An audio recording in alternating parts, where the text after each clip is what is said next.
Bismillahirrahmanirrahim. Assalamualaikum warahmatullahi wabarakatuh. Perkenalkan, nama saya Resti Sintiana. Saya dari PIAUD UIN Sunan Gunung Jati Bandung, kelas 3B dengan akhir NIM 51. Di sini saya akan mempresentasikan tentang penerapan budaya ANDRI dalam meningkatkan sosial emosional anak usia dini. Topik yang akan dibahas adalah pertama tentang anak usia dini itu apa, yang kedua adalah perkembangan sosial emosional, yang ketiga budaya antri, yang keempat manfaat mengantri saat pembelajaran, yang kelima penerapan budaya antri di sekolah, yang keenam penerapan budaya antri di rumah. Anak usia dini merupakan anak yang usianya dari 0 sampai 8 tahun, yang di usianya itu sedang mengalami pertumbuhan dan perkembangan yang sangat pesat, sehingga diperlukannya stimulasi yang tepat agar anak dapat tumbuh dan berkembang secara maksimal. Karena di saat itu disebut juga sebagai golden age atau usia emas, di mana anak akan lebih mudah untuk menirukan sesuatu, mengingat sesuatu, karena 75% pertumbuhan otak manusia dimulai pada saat usia dini. Aspek pertumbuhan dan perkembangan anak usia dini menyangkut tentang perkembangan kognitif, perkembangan bahasa, perkembangan moral agama, perkembangan fisik motorik, dan perkembangan sosial emosional. Nah, salah satu dari perkembangan anak usia dini itu adalah sosial emosional. Apa sih sosial emosional itu? Perkembangan sosial emosional ialah kepekaan anak untuk memahami perasaan orang lain ketika berinteraksi dalam kehidupan sehari-hari. Sosial emosional anak usia dini merupakan suatu proses belajar anak, di mana anak belajar bagaimana berinteraksi dengan orang lain sesuai dengan aturan yang ada, dengan tujuannya agar anak mampu untuk mengendalikan perasaan mereka. Menurut Martin Koh, pada tahap perkembangan ini, mereka juga telah mampu memakai suatu kejadian sebagai struktur dan proses sosial emosional, seperti konsep diri, standar, dan tujuan pembentukan nilai. Nah, perkembangan sosial emosional ini mempunyai beberapa aspek yang sangat esensial yang perlu ditingkatkan dan dikembangkan. Aspek tersebut meliputi perkembangan emosi dan hubungan pertemanan, perkembangan identitas diri, perkembangan kesadaran identitas jenis kelamin, serta perkembangan moral. Perkembangan sosial emosional juga tidak dapat dipisahkan satu sama lain karena membahas perkembangan emosi yang harus berkaitan dengan perkembangan sosial anak. Sebab dalam perkembangan sosial emosional anak merupakan suatu kemampuan untuk membangun suatu hubungan dengan orang lain. Dengan adanya kemampuan ini merupakan pengalaman baru bagi si anak dalam menghadapi situasi di lingkungan sosial yang akan mereka hadapi. Nah, adapun tingkat pencapaian perkembangan sosial emosional anak pada anak usia 4-5 tahun, yaitu pertama, menikmati bermain secara kelompok. Yang kedua, rela antri menunggu giliran bermain. Yang ketiga, mampu menaati aturan bermain yang telah disepakati bersama. Yang keempat, mulai muncul rasa khawatir atau was-was terhadap suatu bahaya. Yang kelima, sulit membedakan percaya diri dan kenyataan. Yang keenam, kadang-kadang berani melakukan kebohongan. Yang ketujuh, suka humor dan tertawa lepas. Yang kedelapan, suka menunjukkan tokoh idolnya. Nah, untuk mengembangkan perkembangan sosial emosional anak, itu tidak luput dari lingkungan sekitar anak.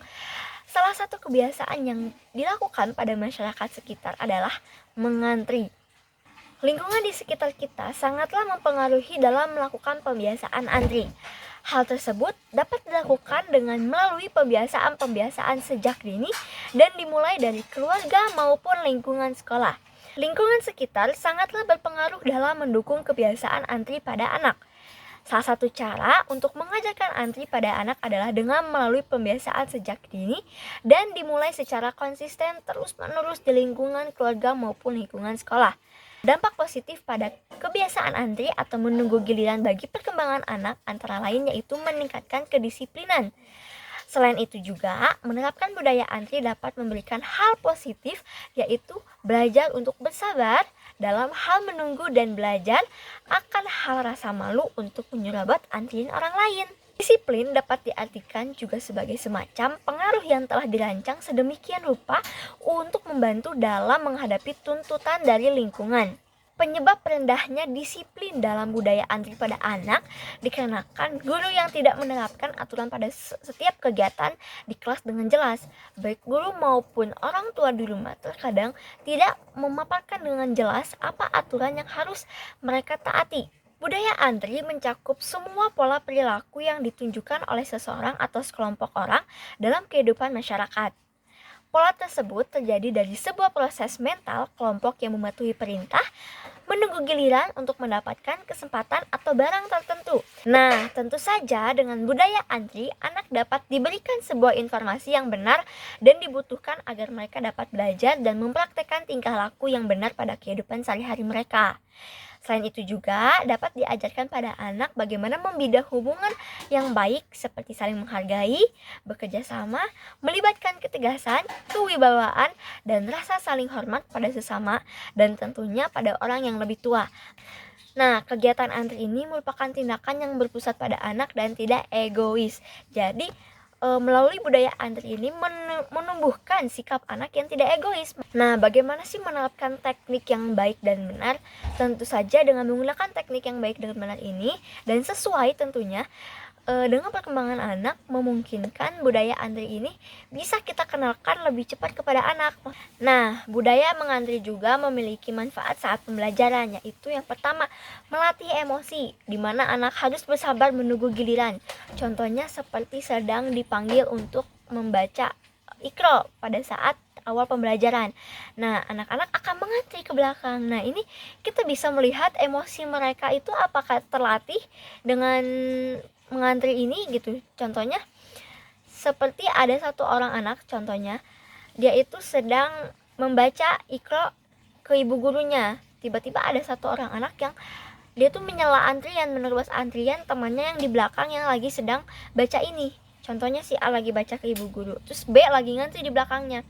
Ada si C di belakangnya, terus tiba-tiba ada si D datang. Si D ini pingin menerobos antrian si C, jadi si D ini pingin ada di belakang si B. Nah, itu tuh kita bisa melihat emosi anak-anak yang terjadi ketika proses antrian terjadi gitu. Dan ketika ada terjadi penerobosan seperti itu, kita sebagai guru harus mengingatkan bahwa harus bersabar dalam menunggu giliran membaca Iqra. Lalu tentunya juga melatih kejujuran, di mana anak harus sesuai dengan urutannya dan tidak berbohong. Lalu yang ketiga, melatih disiplin, di mana anak harus antri dan tepat waktu apabila ingin cepat selesai. Nah, biasanya anak-anak pada saat di pembelajaran sekolah tuh pingin cepet-cepet duluan, pengantri-ngantri gitu, pingin cepet duluan, karena pingin cepet selesai. Nah, kita tuh harus ngasih tahu kalau misalkan orang yang datang duluan itu bakal baca duluan, tapi kalau orang yang datang terakhir itu harus bacanya juga terakhir. Dan lalu melatih memiliki rasa malu. Nah, juga melatih atau belajar caranya adanya konsekuensi sebab akibat.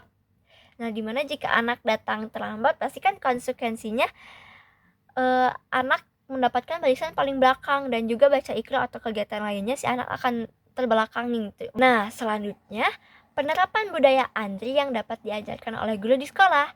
Yang pertama, guru mengajarkan anak untuk dapat bergiliran main dalam permainan. Semisal ada permainan ayunan ketika istirahat. Nah, anak-anak kan pasti bakal banyak ayunan, cuma satu kan misalkan.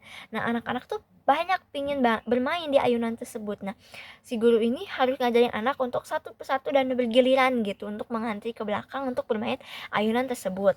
Kedua, guru mengajarkan anak untuk berurutan masuk kelas dan keluar kelas. Jadi ketika pembelajaran mau dimulai kan biasanya anak tuh ngantri di depan kelasnya mereka masing-masing. Habis itu melakukan kegiatan bernyanyi, ice breaking dan segala macam. Lalu bu guru harus memandu anak dan mengajak anak untuk satu persatu masuk ke kelas sesuai antriannya masing-masing. Lalu selanjutnya ada guru mengajarkan bergiliran ketika ingin bertanya. Kan pada saat kita menjelaskan sebuah materi kepada anak, si anak tuh akan bertanya kayak, ibu ini apa, ibu itu apa, itu kayak gitu-gitu. Karena kita harus mengajarkan kepada anak bahwa kayak, oh coba misalkan A dulu silakan, tapi misalkan si B pingin duluan karena dia ngerasa kalau dia tuh ngacung duluan. Nah, kita harus mencoba mengajarkan kepada anak bahwa nanti ya tunggu satu persatu. Lalu yang keempat adalah guru mengajarkan untuk dapat bergantian ketika ingin maju ke depan kelas. Nah, yang terakhir juga guru mengajarkan anak ketika ingin berpamitan untuk pulang harus secara berurutan. Maksudnya kan kalau udah bubaran gitu, si anak tuh kan bakalan salim tuh ke ibu guru dan berpamitan pulang. Nah, biasanya anak langsung bergelombol gitu. Nah, kita ajarkan anak untuk mengantri satu persatu agar tertib dan disiplin. Nah, tak hanya guru di sekolah yang dapat menerapkan budaya antri kepada anak, tentunya orang tua pun dapat mengajarkan antri kepada si anak. Karena lingkungan utama si anak adalah ada di dalam rumahnya gitu, yaitu keluarganya, orang tuanya. Nah, orang tua seharusnya juga dapat mengajarkan budaya antri anak dimulai dengan hal-hal kecil seperti pertama, orang tua mengajarkan anak-anak untuk dapat bergiliran ketika mengambil makanan. Nah, ketika kita ingin mengambil makan, pasti kan berebut antara ayah, ibu, adik, kakak, dan satu sama lain gitu. Nah, kita harus ngajarin anak untuk misalkan ayah terlebih dahulu ya, nanti kamu baru setelah ayah. Nah, kita boleh mengajarkan seperti itu. Lalu yang kedua, orang tua mengajarkan anak untuk dapat berurutan masuk dan keluar rumah. Nah, biasanya kalau misalkan kita lagi ada acara keluar nih orang tua, kan pasti anaknya lebih dari satu nih, misalkan anaknya ada 2, ada 3. Nah, itu pasti mereka tuh bakalan cepet-cepet keluar. Nah, itu akan menjadi ada insiden buruk gitu. Lalu yang keempat, orang tua mengajarkan anak untuk dapat bergantian membersihkan rumah atau membantu membersihkan rumah. Biasanya kalau anak lebih dari satu, lebih dari 2 gitu ya, kalau ibunya lagi ngebersihin rumah, itu anak akan satu persatu tuh bakal menawarkan diri untuk, ibu nggak apa-apa sama aku aja gitu ya, bersih-bersih rumahnya. Nah, pasti kan akan kelihat sama si A gitu, kalau kakaknya lagi nyapu, nah si B tuh, si adiknya tuh pingin nyapu, ikut nyapu gitu ya, padahal sapu cuma satu kan, itu bakal berebut. Nah, bisa dialihkan dengan kayak, coba bersihin kaca dulu, nanti kakak yang nyapu, nanti giliran kakak bersihin kaca, adik nyapu. Nah, sebenarnya antri ini merupakan hal yang sangat simpel untuk kita lakukan, cuman tidak semua orang sanggup dan dapat melakukannya gitu, karena pasti ada rasa tidak sabar gitu untuk mendapatkan sesuatu yang ingin mereka capai. Diperlukan sebuah kesabaran, kedisiplinan, dan kemauan yang besar untuk melakukannya. Budaya antri juga dapat dikenalkan kepada anak pada usia dini, yang tentunya dengan menggunakan metode yang tepat yang sesuai dengan perkembangan anak. Karena melatih dan menanamkan kedisiplinan, juga kesabaran dan kemauan ini memerlukan waktu yang tidak singkat. Nah, ketika anak memasuki ruangan kelas dengan berbaris di depan ruang, adalah salah satu contoh untuk menanamkan budaya antri. Demikian juga ketika kita dapat diajarkan mengantri saat tiba waktunya untuk mengambil mainan atau alat peraga di dalam kelas. Ketika bermain, permainan bersama juga dapat dilatih untuk bergantian menggunakan alat peraga. Proses pembiasaan berawal dari peniruan sehingga orang tua dan pendidik adalah model bagi si anak. Kegiatan antri atau budaya antri terlihat sebagai salah satu pembelajaran yang tidak terlalu penting atau hal sepele bagi manusia dan kebanyakan orang lain. Padahal, pembelajaran moral dalam mengantri ini sangat penting dan sangat bermanfaat bagi anak usia dini. Sekian yang dapat saya sampaikan. Mohon maaf bila ada kesalahan. Billahi taufiq wal hidayah. Wassalamualaikum warahmatullahi wabarakatuh.